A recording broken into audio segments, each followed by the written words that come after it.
नमस्कार विद्यार्थी मित्रांनो, मी तुमची एड्युकेटर श्वेता चंदनकर तुम्हाला सर्वांचे ग्लोबल ऑनलाईन मराठी या युट्यूब चॅनलवर स्वागत करते. आज आपण महाराष्ट्र सेट परीक्षा 2026 यामध्ये विचारणारे पेपर 1 मधले एक्सपेक्टेड एमसीक्यूज पाहतो आहोत. आज त्याचा पार्ट 19वा आहे. या आधीचे जे प्रश्न आहेत, जे व्हिडिओ आहेत ते आपल्या चॅनलवर अपलोडेड आहे. यामध्ये आपण संभाव्य प्रश्न जे आहे सगळ्या युनिटचे 10 युनिटचे ते आपण डिस्कस करतो आहोत. आणि चला तर मग सुरुवात करूया. ग्लोबल ऑनलाईन आपल्यासाठी घेऊन आले महाराष्ट्र सेट पेपर 1 2026 याचा क्रॅश कोर्स, ज्यामध्ये तुम्हाला लाईव्ह क्लास मिळणार आहे, रेकॉर्ड लेक्चर्स मिळतील आहे, 10 युनिटचे notes, unit wise MCQs, 5000 plus MCQ series, 50 अधिक मॉक टेस्ट क्लास, 15 वर्षाची पीवायक्यू सोल्युशन, 1 वर्षाची व्हॅलिडिटी आणि याची फीज आहे 3000 रुपये. आफ्टर डिस्काउंट ही 2600 रुपये असणार आहे. जर का तुम्हाला इनरोल करायचं असेल तर तुम्ही दिलेल्या नंबरवर संपर्क करू शकता. पेपर 1 सारखंच आपल्याकडे पेपर 2 चे पण बॅचेस आहेत, ज्यामध्ये Marathi, history, commerce, management, computer science, education, life science, library science, chemical science, English literature, political science, economics आणि लॉ आहे. यामध्ये पेपर 1 फ्री आहे. कंप्लीट 10 इंच नोट्स आहे, 20 अधिक टेस्ट आहे, फुल सिलेबस टेस्ट आहे आणि 1 वर्षाची व्हॅलिडिटी आहे. याची फीज आहे 10,000 रुपये. आफ्टर डिस्काउंट ती 4,000 रुपये असणार आहे. जर का तुम्हाला इनरोल करायचं असेल तर तुम्ही दिलेल्या नंबरवर संपर्क करू शकता किंवा ग्लोबल ऑनलाईन ऍप प्ले स्टोरवरून डाउनलोड करू शकता. चला तर मग सुरुवात करूया आपल्या प्रश्नांना. परिसंवाद हा कोणत्या प्रकारच्या अध्यापन पद्धतीत मोडतो? Under which type of teaching method does a seminar fall? Unit 1 teaching ऍप्टिट्यूडचा प्रश्न आहे हा. तर शोध पद्धत, व्याख्यान पद्धत, चर्चा पद्धत की प्रात्यक्षिक पद्धत? Discovery method, lecture method, discussion method की डेमॉन्स्ट्रेशन मेथड? काय असणार आहे?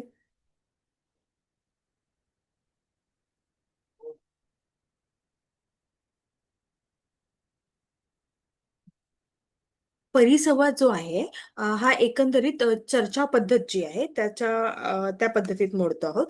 कारण चर्चा पद्धतीमध्ये कसं आपण चर्चा करतो एखाद्या टॉपिकवर, त्यामुळे परिसंवाद हा जो प्रकार आहे तो हा त्यामध्ये मोडतो. त्यामुळे आपलं उत्तर असणार आहे option B. Seminar is a type of discussion method. Okay. त्यानंतर समोरचा प्रश्न आहे, खालीलपैकी कोणती पद्धत मोठ्या गट, लहान गट आणि वैयक्तिक अध्यापन पद्धतीच्या व्याप्तीचा मेळ घालते?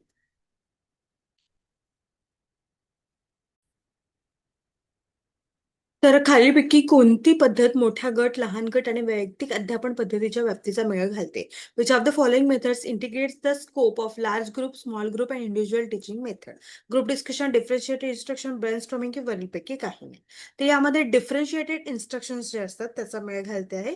हा आहे युनिट 1चा प्रश्न आहे, टीचिंग ऍप्टिट्यूडचा. Okay. Yes.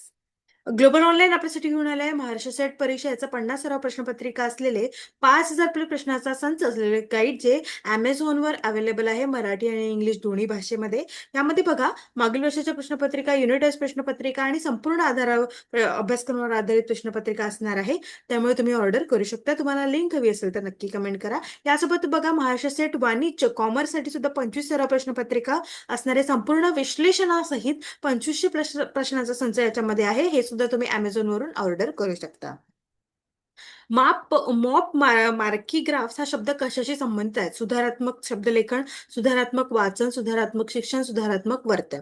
With what is term morphographs associated? Remedial spelling, remedial reading, remedial education, remedial behaviour. तर मार्की ग्राफ्स जे आहे हा युनिट 1चा प्रश्न आहे. हा शब्द सुधारात्मक शिक्षण याच्याशी संबंधित आहे. त्यामुळे आपलं उत्तर काय असणार आहे? ऑप्शन सी असणार आहे. ओके. राष्ट्रीय साक्षरता अभियानाची स्थापना कोणत्या वर्षी झाली? In which year national literacy mission established? 1996, 1998, 1999, 1988, 2000? चला सांगा बघू.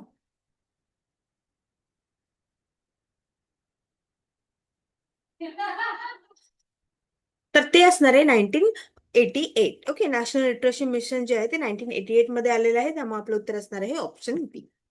काही नमुना निवड पद्धतीमध्ये लोकसंख्येतील काही व्यक्तींना इतर सदस्यापेक्षा निवडल्या जाण्याची शक्यता अधिक असते. अशा प्रकारच्या नमुना निवडीला काय म्हणतात?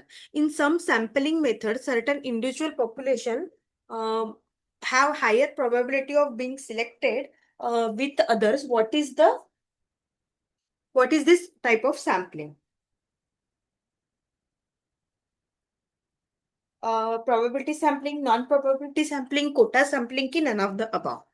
चला सांगा बघू. संभाव्यता नमुना, संभाव्यता नसलेले नमुना, खोटा नमुना की वरीलपैकी काही नाही.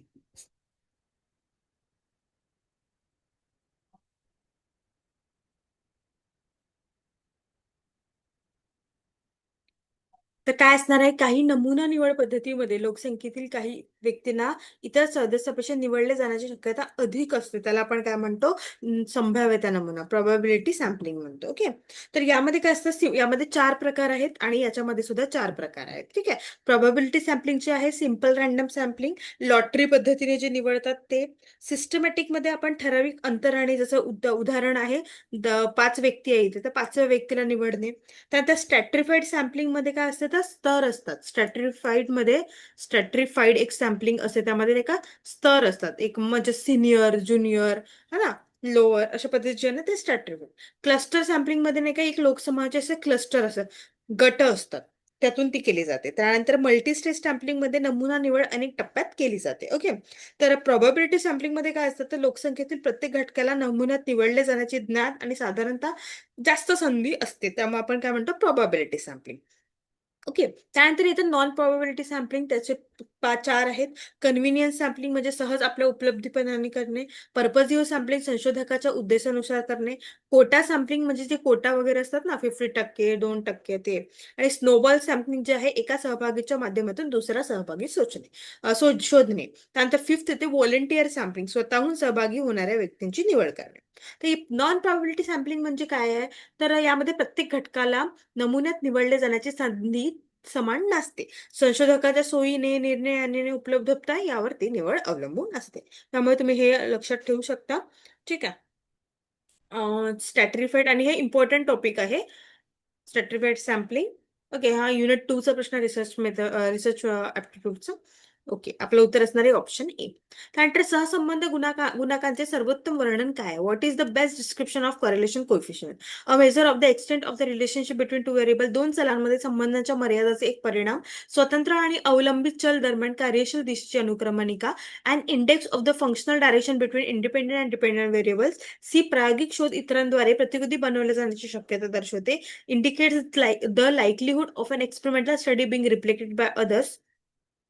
डी. संभाव्य मतभेद लक्षात घेतलेल्या संभाव्यतेचे एक प्रमाण संधीचे श्रेय दिले जाऊ शकते. D. A measure of probability regarding potential difference that could be अट्रिब्युटेड to chance.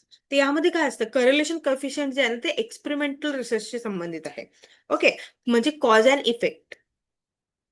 ठीक आहे. त्यामुळे आपलं उत्तर काय असणार आहे, ऑप्शन ए असणार आहे. दोन चलांमध्ये संबंधाच्या मर्यादेचे एक परिणाम. A measure of the extent of the relationship between two variable. Okay. त्यामुळे आपलं उत्तर काय असणार आहे, ऑप्शन ए असणार आहे. हा प्रश्न रिसर्च ऍप्टिट्यूडचा आहे, युनिट 2 चा प्रश्न आहे हा. ओके. येस. आधार वाक्याच्या संचामधून विशेष निष्कर्ष काढण्याची प्रक्रिया कोणत्या प्रकारचे तर्क आहे? What type of reasoning involves drawing a specific conclusion for a set of premises? Rationality, abductive reasoning, adductive reasoning की प्रॉबॅबिलिस्टिक? तर्कसंगता, मोहकवर, आज्ञानात्मक की संभाव्य? चला सांगा बघू.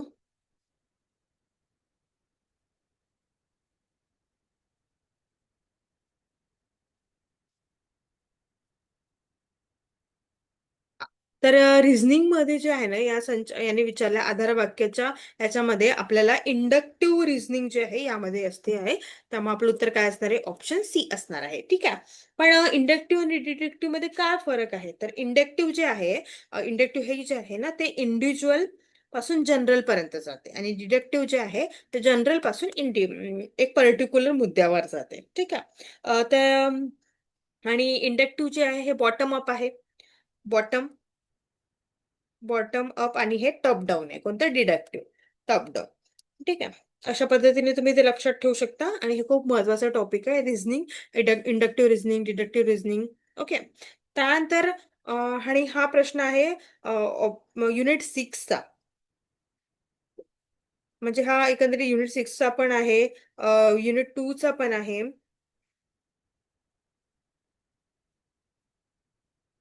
ओके. येस. हा जो आहे टॉपिक खूप इम्पॉर्टंट आहे, रिझनिंगचा, इंडक्टिव्ह आणि हे. त्यानंतर एक काय आहे, अब्डक्टिव्ह रिझनिंग जे आहे ते निरीक्षण केलेल्या परिमाणातून त्यांचं सर्वात योग्य कारण शोधणे, असं त्याचं हे होतं. म्हणजे सकाळी रस्ता ओला दिसला फॉर एक्झाम्पल, तर आपण अनुमान करतो बहुधा रात्री पाऊस आला असेल, पण त्याचं पण वेगळं राहू शकते ना, कोणी पाणी मारलं असेल, संभाव्य कारण आपण ते विषय विचार करतो. ओके, ते आहे अब्डक्टिव्ह. त्यामुळे इथे आपलं उत्तर काय असणार, ऑप्शन सी असणार आहे. पुढीलपैकी मुक्त पुस्तक परीक्षा प्रणालीचे सर्वात महत्त्वाचे वैशिष्ट्य काय आहे? Which of the following is the most important feature of the open book system? A student become serious, it improves classroom attendance, it reduce exam anxiety among student, D it complies student to think. विद्यार्थी गंभीर होतात, हे वर्गात उपस्थिती सुधारते, यामुळे विद्यार्थ्यांमधील परीक्षेची चिंता कमी होते आणि हे विद्यार्थ्यांना विचार करण्यास भाग पाडतात. तर ओपन बुक जे आहे, हा युनिट 1चा प्रश्न आहे. ओपन बुक जी प्रणालीमध्ये आली होती, ओपन बुक टेस्ट, त्यामध्ये काय होतं, तर प्रश्न जे असतात त्यामुळे आपल्याला ते शोधावं लागते, त्यामुळे ते विचार करण्यास भाग पाडले जातात, है ना. एकंदरीत आपल्याला अभ्यास करून आपण ते सोपी जाते ऍज कम्पेअर टू हे. तेव्हा ओपन बुक टेस्ट हे थोडीफार विचार करायला म्हणजे ती बनवलीच त्यासाठी आहे. ओके, त्यामुळे आपलं उत्तर काय असणार आहे, ऑप्शन डी असणार आहे. त्यानंतर समोरचा प्रश्न आहे, प्रत्येक क्षेत्रात संशोधन कार्य आणि ज्ञानाच्या पद्धतशीर आणि हळूहळू प्रगतीला प्रोत्साहन देतात, परंतु शोध दुर्मिळ आहे. कारण research activities in every field foster the systematic and gradual advancement of knowledge, and discoveries are rare because not every conclusion constitutes a significant discovery. प्रत्येक निष्कर्ष हा महत्वपूर्ण शोध नसतो. बी, the ability to think beyond conventional boundaries is uncommon. असुरक्षित चॅनलच्या पलीकडे विचार करण्यास सक्षम असणे सामान्य नाही. C, the experimental work required for a discovery can not easily be carried out. शोधासाठी आवश्यक असणारी प्रायोगिक कामे सहजपणे पुढे येऊ शकत नाही. D, most people do not lack the necessary knowledge for read. बहुतेक लोकांना त्यासाठी आवश्यक असलेल्या ज्ञानाची कमतरता नसते. तर प्रत्येक क्षेत्रामध्ये जे असतं ना, प्रत्येक क्षेत्रामध्ये निष्कर्ष जे आहे हा महत्वपूर्ण शोध नसतो. ठीक आहे, त्यामुळे आपलं उत्तर काय असणार आहे, ऑप्शन ए असणार आहे. ठीक आहे, रिसर्च ऍप्टिट्यूडचा प्रश्न आहे हा. त्यानंतर कोणती वैज्ञानिक पद्धती टॉप डाऊन किंवा पुष्टीकरण करणारी पद्धत आहे? Which scientific method is a top down or confirmatory approach? Deductive, inductive, hypothesis, sampling. आत्ताच मी तुम्हाला सांगितलं टॉप डाऊन. कोणती आहे मग ती? ती आहे डिडक्टिव्ह, है ना. टॉप डाऊन होतं आणि हे बॉटम अप अप्रोच होता, कोणाचा, इंडक्टिव्हचा. ओके, युनिट 2 आणि 6चा प्रश्न आहे हा. येस. मेहरावी यांच्या मते संपूर्ण संप्रेषणामध्ये शब्दांचे, आवाजांचा स्वर आणि मुख्य भाषेचे संबंधित योगदान आहे. According to Mehrabian, the relatives contribution to words,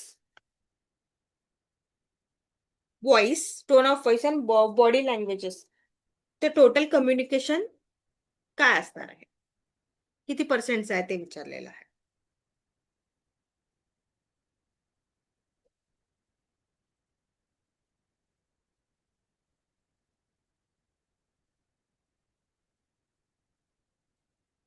तर ते वरीलपैकी काही नाही, ऑप्शन डी असणार आहे. काय, कारण ते ऑप्शन मध्ये नाही आहे आपल्याला. 7%, 38% आणि 55%. ओके. पुढीलपैकी कोणत्याच माध्यमिक संप्रेषण असेही म्हटलं जातं? Which of the following is called non as mediated communication? Intrapersonal, interpersonal, group mass communication, group communication. अंतर्गत संवाद, परस्पर संवाद, गट संवाद की जनसंवाद? तर हे युनिट 4 कम्युनिकेशनचा प्रश्न आहे. तर कोणता असणार आहे? इंट्रापर्सनल म्हणजे स्वतःशी बोलणं आणि इंटरपर्सनल म्हणजे दोन व्यक्ती त्याला लागतं कमीत कमी. ठीक आहे, तर या माध्यमिक.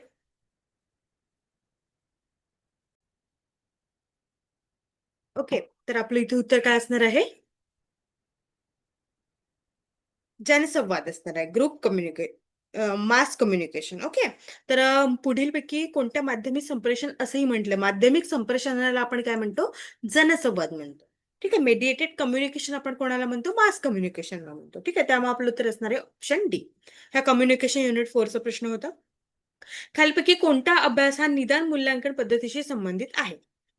तर अध्यापन शिक्षण प्रक्रियेचे सुरुवातीस शिक्षण मूल्यांकन करतात. बी, अध्यापन शिक्षण प्रक्रियेच्या शेवटी मूल्यांकन करतात. सेमिस्टर शेवटी परीक्षा अंतर्गत मूल्यांकन चाचणी. Which of the following is related to diagnostic assessment? The assessment conducted by the teacher at the beginning of teaching learning process, assessment conducted by the teacher at the end semester internal. तर diagnostic मध्ये म्हणजे काय करणे, एखादी समस्या किंवा एखादं काही असेल तर मूल्यांकन करणे, है ना, निदान करणे, त्यात निदान चाचणी त्याला आपण म्हणतो. ते काय असणार आहे, ते असणार आहे option A. Assessment conducted by the teacher at the beginning of the teaching learning process. अध्यापन शिक्षण प्रक्रियेच्या सुरुवातीस शिक्षक मूल्यांकन करतात, त्याला आपण काय म्हणतो, डायग्नोस्टिक असेसमेंट म्हणतो. ठीक आहे, त्यामुळे आपलं उत्तर असणार आहे ऑप्शन ए, आणि हा युनिट 1 चा प्रश्न असणार आहे. Okay, yes. खालीलपैकी कोणते सूक्ष्म शिक्षण मायक्रो टीचिंगचे वैशिष्ट्य नाही आहे? Okay, which of the following is not a characteristics of a micro teaching? Mphasis is a placed on developing teaching skill. अध्यापन कौशल्य विकसित करण्यावर भर दिला जातो. प्रशिक्षणाची कामगिरीबद्दल अभिप्राय दिला जातो. मर्यादित विद्यार्थी संख्या असते. अतिशय विस्तृत आणि मोठा विषय शिकवला जातो. मायक्रो टीचिंग हा जे आहे ना, हा प्रकार मायक्रो म्हणजे कमी, है ना. त्यामुळे आपलं उत्तर ऑब्व्हियसली काय असणार आहे, अतिशय विस्तृत आणि मोठा विषय शिकवला जातो, ह्या विशिष्ट नाही आहे. ठीक आहे, त्यामुळे आपलं उत्तर काय असणार आहे, ऑप्शन डी असणार आहे. मायक्रो असल्यामुळे ते लहान लहानच असणार ना, मोठं नसणार आहे. त्यामुळे आपलं उत्तर असणार आहे ऑप्शन डी. त्यानंतर टीचिंग युनिट 1 चा प्रश्न होता. समोरचा प्रश्न आहे, खालीलपैकी कोणत्या बाबतीत शाब्दिक मार्गदर्शक वर्बल इन्स्ट्रक्शन शिकण्यात तुलनेने कमी प्रभावी ठरते? In which of the following cases is verbal instruction relatedly less effective for a learning? Unit of 4 चा प्रश्न आहे. ठीक आहे, वर्बल इन्स्ट्रक्शन मध्ये ऍप्टिट्यूड, स्किल, ऍटिट्यूड, रिलेशन काय असायचे ते प्रभावी ठरते? त्यामध्ये कौशल्य, तुमचे जे स्किल असतात ना, ते प्रभावी ठरते. ओके, त्यामुळे आपलं उत्तर काय असणार आहे, ऑप्शन बी असणार आहे. त्यानंतर इंटरडिसिप्लिनरी संशोधनाचे मुख्य उद्दिष्ट काय आहे? What is the main objective of interdisciplinary research? संशोधनासाठी समग्र दृष्टिकोन विकसित करणे, संशोधन क्षेत्रातील एका विषयावर चा भर व कमी करणे, संशोधन समस्या अधिक सुलभ करणे, संशोधन पद्धतीमध्ये नवीन प्रवाह निर्माण करणे. To develop a holistic approach to research, to reduce emphasis on a single subject within the research field, to simplify the research problem, to create a new trend research methodology. तर इंटरडिसिप्लिनरी संशोधनाचे मुख्य वैशिष्ट्य काय असतात, ते असतात ए, संशोधनाचा समग्र दृष्टिकोन विकसित करणे. त्यामुळे आपलं उत्तर काय असणार आहे, ऑप्शन ए असणार आहे. ओके, आणि हा संशोधन असणार आहे, त्यामुळे युनिट 2 चा हा प्रश्न आहे, रिसर्च ॲप्टिट्यूडचा. येस. तांत्रिकदृष्ट्या काय सॅम्पल आधारे सामान्यीकृत निष्कर्ष काढण्याच्या प्रक्रियेला म्हणतात, काय म्हणतात? What is the process of drawing generalise conclusion based on a sample technical called? Data analysis and interpretation, parameter estimation, statistical information, की ऑल ऑफ द अबव? तांत्रिकदृष्ट्या नमुने सॅम्पल्स जे आहेत त्या काढण्याला आपण सांख्यिक अनुमान असे म्हणतो, स्टॅटिस्टिकल इन्फरन्स. ओके, त्यामुळे आपलं उत्तर काय असणार आहे, ऑप्शन सी असणार आहे. अशा पद्धतीने आपण काही महत्वाचे संभाव्य प्रश्न पाहिलेले आहे. जर का तुम्हाला 5,000 प्रश्नांचा संच असलेले पुस्तक घ्यायचे असेल तर तुम्ही Amazon वरून ते मागवू शकता.